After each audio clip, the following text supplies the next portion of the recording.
Melto Refas says, you've had some great things to say about how to figure out what you want to do with your life and how to do it.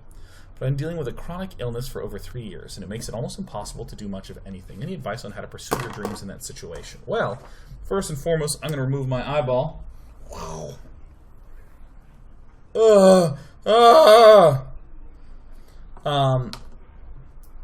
So, there. First of all, Melto Refas, I have known people who have had horrible chronic illnesses, like truly debilitating, like twice a week, just can't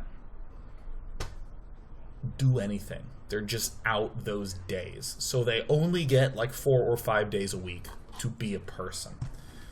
So I will state, with just incredible sympathy, I totally get you. I know, like, well, I don't want to state that I get you because I have not had this happen to me. So I don't want to say anything that would diminish your situation in any circumstance. But I have seen people through that, and I have seen the type of burden it puts on them. So holy shit, do I feel for you, and you have my support, and I believe in you. And the reason I want to begin with that is because, first of all, fucking you earned it, man. You have a chronic illness. That's fucking shitty. Why would I not want to? Why would I want to be like, you have a chronic illness? Well, my ankle's itchy, so we all have our own thing, right? Like, it's not, I'm not... People who have certain struggles totally deserve sympathy. However, I want to...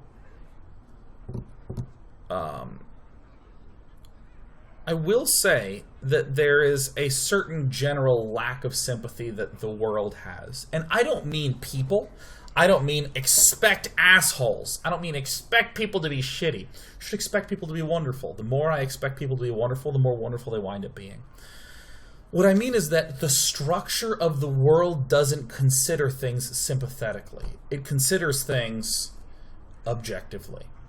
For instance, if you are moving rocks from a quarry to a place where they can be processed, and you can only work half as much as a normal person, then the entire operation will value you half as much as it values another person. Right?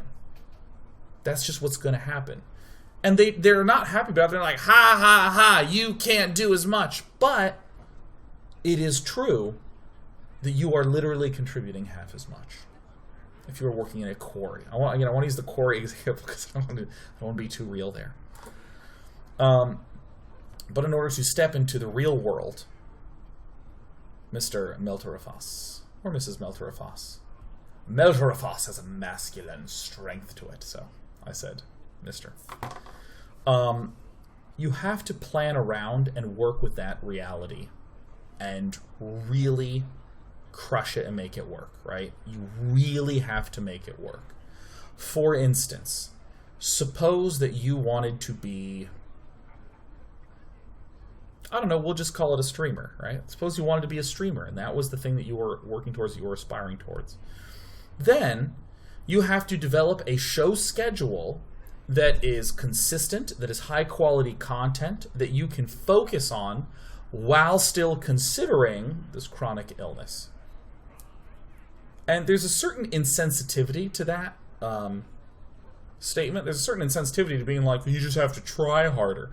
But try harder is kind of implying that you don't want to be there, right? That you don't want it enough. And I'm sure you do.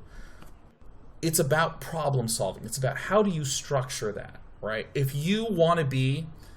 Here's again a common thing that I read about when I'm either chatting to Tristan about his struggles and studies about authorship, or when I'm just doing it on my own. There are authors who work full-time jobs. They're already working 40 or 50 hours a week, and they have to ask themselves a question: how do I transition from this job here to writing? How do I do that? And what they do is they figure out a schedule where they can go to work, come home and eat, and devote 2 to 3 highly efficient hours to writing, and then have 1 more hour to just sort of unwind and relax and see people. And then on Saturdays and Sundays, they ensure to devote 5 or 6 hours to writing.